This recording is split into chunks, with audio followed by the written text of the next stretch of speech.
Everyone, welcome to back Ved nursing classes.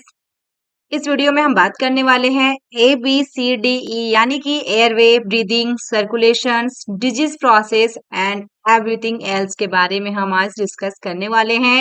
In topic से आपके exam में क्वेश्चन आते हैं, सभी नर्सिंग ऑफिसर एग्जाम में पूछा जाता है। आपका एम्स नॉर्सेट में भी 3 या 4 क्वेश्चन आते हैं, डेफिनेटली आता है।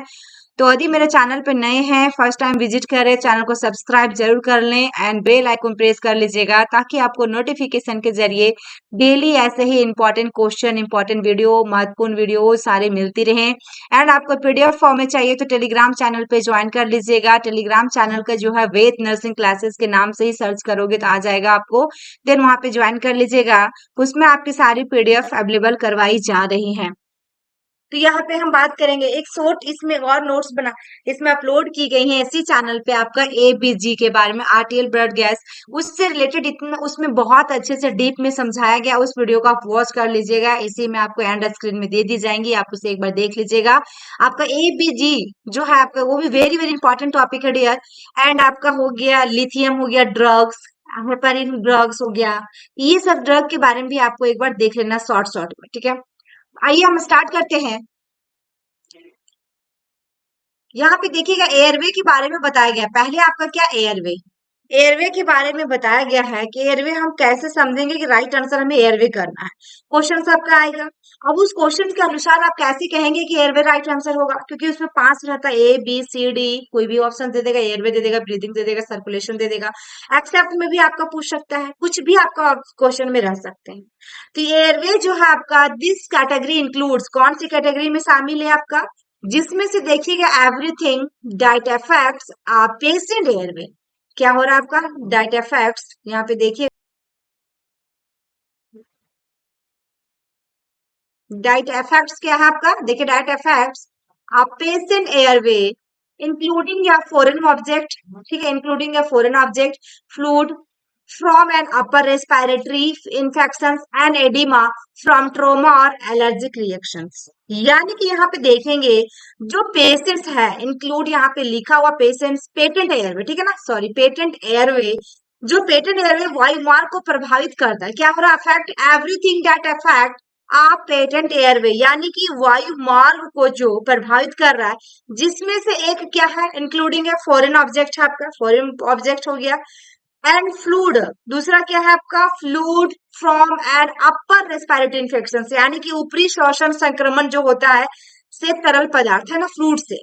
देन आपका तीसरा में क्या है, एडिमा है, जिसमें आपका स्वेलिंग होगा, एंड एलर्जिक रिएक्शन जो होगा।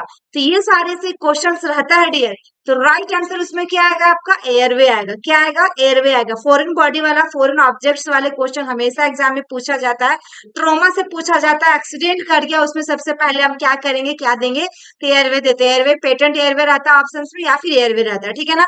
इतने सारे रहेंगे तो राइट आंसर आपको ये करना है। अब इसकी हम कारण जान लेते हैं, थोड़ा सा कारण जान लेते हैं इसके बारे में कि क्या कारण होता है एयरवे के कारण, कॉजेज ऑफ एयरवे ऑब्स्ट्रक्शन, ठीक है ना।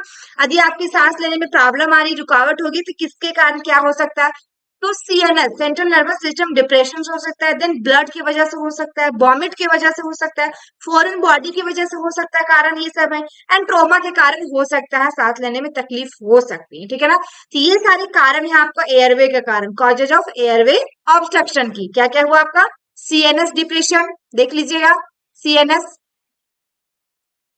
क्या आपका सीएनएस डिप्रेशन, ठीक है। नेक्स्ट में आपका है ब्लड की वजह से, ब्लड ज्यादा आ रही है जिसकी वजह से सांस लेने में प्रॉब्लम आ गई आपका। देन उसके बाद आपका वॉमिट हो रहा है बहुत ज्यादा, उसकी वजह से भी हो सकता है। फिर आपका क्या है, फॉरेन बॉडी आपका कि उसकी वजह से किसी तरह कुछ निकल लिया, बच्चा लोग, बच्चा वगैरह होता है देखते सिक्का उक्का निकल लेता है, एंड आपका कुछ भी वैसे जो होता है कि उनके गला में फंस जाता है जाकर। देन ट्रोमा की वजह से भी दिक्कत आती है, तो ये सब इसका क्या है, कारण है, ठीक है ना। नेक्स्ट हम बात करेंगे ब्रीदिंग के बारे में। ब्रीदिंग ब्रीदिंग में आपका क्या है, दिस कैटेगरी इंक्लूड्स, देखेंगे हम लोग everything that affect the breathing pattern, including किसमें है, हाइपर वेंटिलेशन, क्या होगा आपका हाइपर वेंटिलेशन और हाइपो वेंटिलेशन दोनों में, हाइपर भी है और हाइपो भी है। एंड अबनॉर्मल ब्रीदिंग पैटर्न्स, या फिर ब्रीदिंग पैटर्न्स क्या हो रहा है उसका, अबनॉर्मल है, गड़बड़ा जा रहा है। सच एज देखिएगा कोर्साकॉफ, या फिर बाइटोट, या फिर देखिएगा चाइना स्टॉक रेस्पिरेशन, ये तीन इसमें वेरी वेरी इंपॉर्टेंट है दिया डियर। ये तीन में से अगर डिजीज में कुछ भी वैसा रहता है तो राइट आंसर तो पहले आपको क्या करना होगा, ब्रीदिंग में जाएगा। किस में जाएगा, ब्रीदिंग में जाएगा। या फिर आपका हाइपर वेंटिलेशन या हाइपो वेंटिलेशन रहता है, तीसरे भी आपका किस में जाएगा, आपका राइट आंसर किस में कीजिएगा, ब्रीदिंग में कीजिएगा। ठीक है, तो ये आपका हो गया। अब इसमें क्या बोल रहा है, इसमें सांस लेने में जो दिक्कतें आती हैं, जैसे कि वह सब कुछ शामिल है जो सांस लेने के पैटर्न को प्रभावित करता है। किसको कर रहा है, everything that affect the breathing pattern. ठीक है ना, जिसमें हाइपोवेंटिलेशन और हाइपर वेंटिलेशन और असामान्य सांस लेने के पैटर्न शामिल है, जैसे कि आपका यहाँ पे कोर्साकॉफ, बाइटोट एंड आपका चेन स्टॉक श्वसन रेस्पिरेशन। ठीक है ना, तो ये सारे रहेंगे तो आपको राइट आंसर करना है। अब इसके कारण हम बात कर लेते हैं, कॉजेज ऑफ ब्रीदिंग, क्या कारण है इसमें। ठीक है ना, ब्रीदिंग के कारण जो थोड़ा जान लेते हैं इसमें। सबसे पहला बात है कि हमारा सीएनएस डिप्रेशन जो हो रहा है, ये रेस्पिरेटरी ड्राइव जो करेगा ना, ये डिक्रीज होगा। क्या होगा, डिक्रीज करेगा। एंड डिक्रीज रेस्पिरेटरी एफर्ट कब होगा इसमें, जैसे मसल वीकनेस में, नर्व डैमेज हो जाएगा, restricted chest defect and pain from fracture ribs. ठीक है ना, देन उसके बाद लंग डिसऑर्डर की बात किया जाए इसमें डियर, तो न्यूमोथोरेक्स हो सकता है, हेमोथोरेक्स हो सकता है, इन्फेक्शन के कारण, सीओपीडी के कारण, अस्थमा के कारण, पल्मोनरी डिजीज के कारण एंड एआरडीएस के कारण। ये सब के कारण भी क्या होता है, ब्रीदिंग डिफिकल्टी हो जाती है, सांस लेने में परेशानी होती है। तो ये लंग्स डिसऑर्डर में बात किया है। एंड आपका डिक्रीज रेस्पिरेटरी एफर्ट में जो मैंने बताई, आप नोट भी कर सकते हैं, muscles weakness, nerve damage, restrictive chest defect and आपका पेन फ्रॉम फ्रैक्चर रिब्स, जिस जगह में फ्रैक्चर किया है, ठीक है, उस जगह में क्या होगा, पेन की वजह से भी दिक्कतें आ सकती हैं। तो ये हमारा क्या हुआ, ब्रीदिंग प्रॉब्लम आई और कौन कौन सी डिजीज में जाएगा और क्या इसके कारण है। ठीक है ना, नेक्स्ट हम बात करेंगे, नेक्स्ट में आपका क्या हुआ, सी से सर्कुलेशन हुआ। और सर्कुलेशन में क्या है आपका, ये कैटेगरी उसमें इंक्लूड रहता है everything that affect the circulation including fluid and electrolyte disturbance.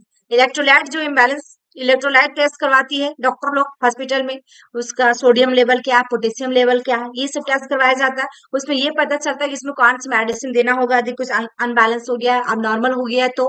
And disease process that affects cardiac output, किसमें हो रहा है, कार्डियक आउटपुट। ठीक है ना, तो इसमें हम बात करेंगे इसमें क्या क्या होना चाहिए। ठीक है ना, तो ये हमारा क्या है, ये जो है इस श्रेणी सब कुछ में शामिल है जो परिसंचरण को प्रभावित करता है, सर्कुलेशन को प्रभावित करता है, जिसमें दर्द और इलेक्ट्रोलाइट गड़बड़ी हो जाती है, फ्लूइड और फ्लूइड इम्बैलेंस जो है, आपका इलेक्ट्रोलाइट इम्बैलेंस क्या हो रहा है, डिस्टरबेंस हो रहा है। और जो प्रक्रियाएं शामिल है वो क्या है, आपका कार्डिक आउटपुट को प्रभावित भी करता है, इफेक्ट करता है। ठीक है ना, ये सर्कुलेशन में है।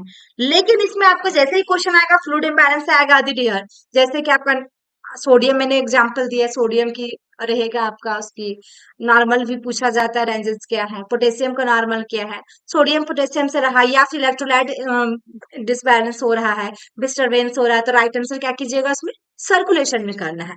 ठीक है ना, क्या करना है, सर्कुलेशन में करना है। अब इसके सर्कुलेशन के कारण थोड़ा हम जान लेते हैं। इसमें दो तरह से होता है डियर, प्राइमरी और सेकेंडरी होता है। ठीक है ना, इसके कारण क्या होता है, प्राइमरी और सेकेंडरी टू टाइप्स के कारण होते हैं, कॉजेज होते हैं। प्राइमरी में हम बात करेंगे, सबसे पहले कारण क्या होता है, एक्यूट कोरोनरी सिंड्रोम, फिर अरिथमियाज, फिर hypertensive disease, valve disease, drugs की वजह से, इनहेरिटेड कार्डियक डिजीज, देन उसके बाद इलेक्ट्रोलाइट एसिड बेस एबनॉर्मलिटीज, ये भी तो दिया हुआ इलेक्ट्रोलाइट के बारे में। देन उसके बाद सेकेंडरी में हम बात करेंगे asphyxia, hypoxaemia and blood loss and hypothermia and septic shock, ये सब में आपका भी कारण है जो कि सर्कुलेशन के कारण बनेगा, कॉजेज ऑफ सर्कुलेशन प्रॉब्लम। ठीक है, दो तरह से मैंने बताई, प्राइमरी और सेकेंडरी, दोनों में हमने बता दिया कौन कौन से डिजीज आएंगे। यदि ज्यादा प्रॉब्लम आएंगे आपको नहीं समझ में आ रहा, फिर से आप कमेंट बॉक्स में कमेंट कीजिएगा डियर, फिर मैं आपको इसकी पीडीएफ दे दूंगी। ठीक है ना, नेक्स्ट मैं बात करती हूँ, पीडीएफ के लिए आपको टेलीग्राम पे ही ज्वाइन करना होगा।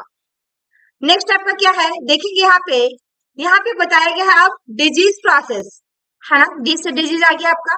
If the patient has no problem with the airway, breathing और सर्कुलेशन, यानी कि इसमें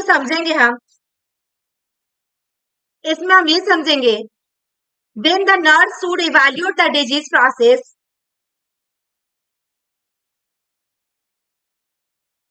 क्या है आपका? Then the nurse should evaluate the disease process, giving priority to the disease process that देखिएगा poses the greatest immediate risk. For example में क्या है? If your patient has terminal cancer and hypoglycemia and is a more immediate concern. ठीक है, दोनों hypo आ गया है तो ये मोर यहाँ पे इमीडिएट कंसर्न. ठीक है, तो यहाँ पे ये चीजें बताया गया है. ये जो आपका डिजीज प्रोसेस की बात किया है इसमें इसकी क्या क्या कारण हो सकते हैं डिजीज प्रोसेस का. ठीक है ना, इसमें यदि देखिएगा यदि रोगी को वायु मार्ग जो कि आपका एयरवे प्रॉब्लम या फिर ब्रीदिंग में या फिर सर्कुलेशन में कोई समस्या नहीं है, जैसे कि ए बी सी हमने देख लिया उसमें से कोई भी समस्या नहीं है, तो आपको क्या करना then the nurse should evaluate the disease process. फिर नर्स क्या करेंगी? वो आपका बीमारी का मूल्यांकन करेंगी, उसकी प्रक्रिया देखेंगे क्या इसके कारण हो सकता है. तो रोग प्रक्रिया को प्राथमिक देते हुए जो सबसे बड़ा तत्काल जोखिम पैदा करेंगे यहाँ पे ये दिया गया है कि giving priority to the disease process that possess the greatest immediate risk. जो सबसे बड़ा रिस्क होगा जैसे कि आपका क्या है, आपका दे दिया गया एग्जाम्पल है पेशेंट हर टर्मिनल कैंसर. क्या हो रहा है आपका? Terminal cancer and hypoglycaemia. Hypoglycaemia ठीक है ना, तो ये इसमें होगा तो आपको राइट आंसर किसमें करना है? डिजीज वाला में. तो आपका किस में जाएगा? डिजीज में जाएगा. ठीक है ना डियर. अब इसकी थोड़ा सा हम बात कर लेते हैं डिजीज का थोड़ा कारण का. इसमें क्या हो सकता है डिजीज या फिर डिसेबिलिटी डिसीज से, है ना. इसमें क्या होगा? ABPU का नाम सुनेंगे, इसका फुल फॉर्म जो होता है आपका ए से अलर्ट, बी से responsive to verbal stimuli, P से आपका रिस्पॉन्सिव टू पेनफुल स्टिमुलाई और आपका यू से अनरिस्पॉन्सिव. यू से अनरिस्पॉन्सिव. ठीक है, तो ये आपका होगा डिसेबिलिटी या डिजीज प्रोसेस के अंदर में आएगा. एंड आपका एग्जांपल में दे दिया गया कि टर्मिनल कैंसर और आपकी क्या है यहाँ पे डियर? हाइपोग्लाइसेमिया. हाइपोग्लाइसेमिया यानी कि आपका क्या हुआ? शुगर की लेवल इसमें क्या हो रहा है? बिल्कुल कम हो गए. शुगर लेवल आपके ब्लड बॉडी में हमारे हमारे शरीर की ब्लड में क्या हो रहा है? बॉडी के ब्लड में शुगर लेवल कम हो जाता है तो उसको हम हाइपोग्लाइसीमिया बोल रहे हैं. तो ये चीजें आपकी रहेंगी तो आपको डिजीज प्रोसेस में जाएगा यानी कि डी में जाएगा. ठीक है ना.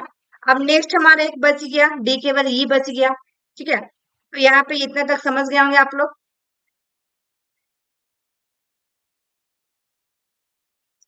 यहाँ पे देखिए टर्मिनल कैंसर एक मैंने यहाँ पे वर्ड यूज किया है एंड हाइपोग्लाइसीमिया. हाइपो में देखिए शुगर लेवल कम है इसको हम हाइपोग्लाइसीमिया बोलेंगे. टर्मिनल कैंसर का मतलब ये होता है डियर कि कैंसर जो होता है that can not be cure, वो ठीक नहीं हुआ एंड लास्ट में क्या हुआ? Leads to death. उसके लास्ट में डेथ हो गई. ठीक है ना, यानी कि also called end stage cancer. ठीक है ना, एंड स्टेज कैंसर ये आपका डिजीज प्रोसेस में जाएगा. यदि कैंसर से रिलेटेड कुछ भी क्वेश्चन रहता है एंड स्टेज से रहता है हाइपोग्लाइसेमिया से रहता है तो आपको किस में राइट करना है? डिजीज. ठीक है, या डिसेबिलिटी रहेगा. नेक्स्ट में है एवरीथिंग एल्स. क्या है आपका एवरीथिंग एल्स? ये कैटेगरी किसमें इंक्लूड किया गया dear? Include such issues as writing an incident report and completing the patient chart. When evaluating needs, this category is never the highest priority. Never the highest priority. यहाँ पे देखिएगा क्या दिया गया है आपका, ये जो है एक रोगी को चार्ट को देखिएगा यहाँ पे लिखा हुआ है कि incident report and completing the patient chart. उसको क्या करना? पूरा शामिल होना चाहिए. और व्हेन इवैल्यूएटिंग नीड्स, क्या उसकी जरूरत है उसको क्या करना आपको? Category is never the highest priority. आपको जो भी जरूरतों का मूल्यांकन करते समय यह श्रेणी सर्वोच्च प्राथमिकता कभी नहीं होती है.